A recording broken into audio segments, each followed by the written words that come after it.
Hello friends, welcome back to my channel. My name is Sapna Singh, Dental Medical Officer. तो आज मैं आपसे बात करूंगी जो मैंने प्रीवियस वीडियो जिन लोगों ने देखा होगा उसमें मैंने बात की थी कि दांत निकलवाने के बाद हमें क्या क्या सावधानियां रखनी होती हैं।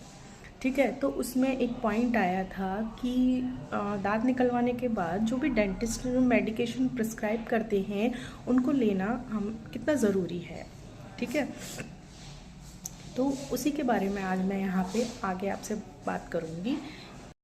तो मैं आपको ये बताना चाह रही थी फ्रेंड्स कि दांत निकलवाने के बाद जो सबसे बड़ी मेन प्रॉब्लम जो होती है, जो सबकी मतलब मेनली जो समस्या आती है वो होती है कि वहाँ उस सॉकेट में जहाँ से वो टीथ निकाला गया है उस सॉकेट का हील ना हो पाना।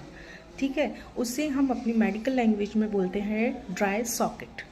ठीक है, तो जो ड्राई सॉकेट है वो क्यों होता है, ठीक है, तो मैं इस बारे में आज आपको डिटेल में जानकारी दूंगी। तो ड्राई सॉकेट यानी कि जो सॉकेट है वो सूख गया है। ठीक है, वहाँ पे इन्फेक्शन हो चुका है और इसमें पेशेंट को पेन होता है, और ये जो पेन होता है वो जनरली एक्सट्रैक्शन के दांत निकलवाने के 2 से 3 दिन बाद होता है। और ये पेन इतना असहनीय होता है कि ये कानों तक, ईयर्स तक, आईज तक और माथे में और गर्दन में भी ये दर्द पहुंच जाता है। ये इतना हैवी पेन होता है। ठीक है, तो अब ये क्यों होता है पेन, ये क्या होता है ड्राई सॉकेट। ठीक है, तो इसके बारे में मैं आपको बता रही हूँ। तो फ्रेंड्स, ये जो पेन है, ड्राई सॉकेट का जो पेन है, मैंने पहले भी आपको बताया 2 से 3 दिन के बाद होता है। बट ये क्यों होता है, तो ये होता है या वहाँ पे अच्छे से क्लॉट फॉर्मेशन नहीं हुआ दांत निकलवाने के बाद, तो ऑब्वियस सी बात है कि आपको ब्लीडिंग होती रहेगी जब क्लॉट ही फॉर्म नहीं होगा तो। ठीक है, जब क्लॉट फॉर्म नहीं होगा ब्लीडिंग स्टॉप नहीं होगी तो वहाँ का जो एरिया है वो एक्सपोज होने लगेगा, यानी कि बोन एक्सपोज होने लग जाएगी। और फिर वहाँ पे क्या होगा, गंदगी भी जमा होगी, जब क्योंकि वो खुला ही रहेगा तो गंदगी जमा हो जाएगी तो वहाँ पे इन्फेक्शन हो जाएगा। ठीक है, तो इन सब चीज़ों से बचने के लिए ही आपको उस टाइम पे डेंटिस्ट जो है दवाइयाँ प्रिस्क्राइब करता है। अब कुछ लोग क्या करते हैं, या तो दवाई लेते ही नहीं है, चलो दांत तो निकल ही गया, अब हमारी प्रॉब्लम ठीक हो गई तो अब हम दवाइयाँ क्यों लें।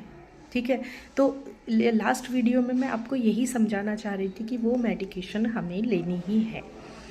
ठीक है, चलो एक तो ये पॉइंट हो गया। अब एक दूसरा पॉइंट है कि ड्राई सॉकेट और किन वजहों से होता है।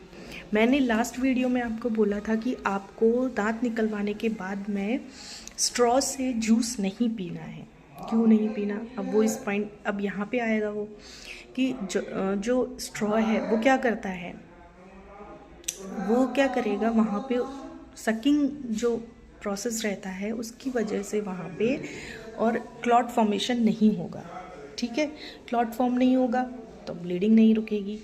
और क्लॉट फॉर्मेशन होना इसलिए भी ज़रूरी है क्योंकि धीरे धीरे जैसे ही क्लॉट फॉर्म हो जाएगा धीरे धीरे वो वहाँ पे क्या सॉकेट को हील करने लग जाएगा क्लॉट बनते ही। ठीक है, अब क्लॉट फॉर्मेशन और किन वजहों से नहीं हो पाता है, तो कुछ फीमेल्स होती हैं या मेल भी होते हैं जो स्मोकिंग करते हैं, तो स्मोकिंग की वजह से भी क्लॉट फॉर्मेशन टाइम पर प्रॉपरली नहीं हो पाता है।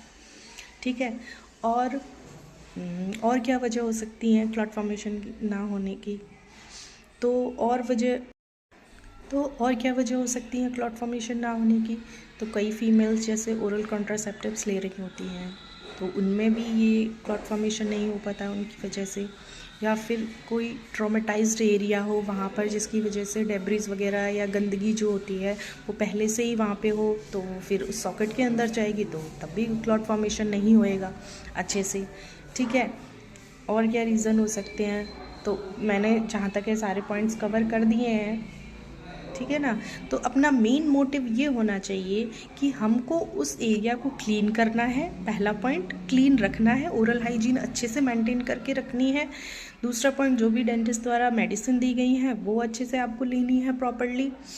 ठीक है, और अगर आप स्मोकिंग करते हैं या पिल्स वगैरह कुछ ले रहे हैं तो उनको उस टाइम पे स्टॉप कर देना है ताकि आपका टीथ अच्छे से, जो सॉकेट है वो अच्छे से हील हो सके। अगर आपका सॉकेट हील नहीं होगा तो वहाँ ड्राई सॉकेट हो जाएगा, और ड्राई सॉकेट होगा तो पेन भी नहीं रुकेगा, फिर आपका पेन वहाँ होता ही रहेगा।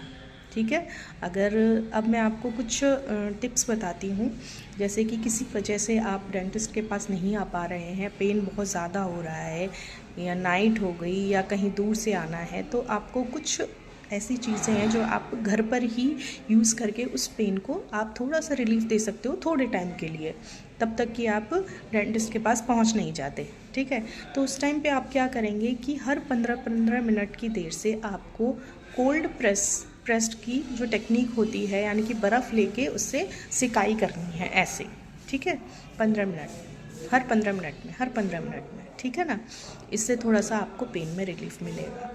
ठीक है। एक तो ये हो गई। एक जो बोलते हैं लौंग का तेल आता है, ठीक है, तो लौंग का जो ऑयल है उसकी कुछ ड्रॉप्स लेकर के कॉटन में, और वो आपको वहाँ उस टीथ पे दबा के रखना है, उससे भी आपको पेन में रिलीफ मिलेगा। ठीक है। तो ये कुछ टिप्स हैं जो आपको ध्यान में रखनी है। अगर और जैसे ही आपको टाइम मिले आप तुरंत डेंटिस्ट के पास जाइए, और उनको चेक करा के जो भी प्रोसीजर होगा डेंटिस्ट आपका करके देगा, बट आपको ये ध्यान रखना है। ठीक है। Thank you. आपको मेरी इन्फॉर्मेशन अच्छी लगी तो चैनल को लाइक कीजिए, सब्सक्राइब कीजिए और मुझे फॉलो कीजिए ऐसी अच्छी सुंदर जानकारी लेने के लिए।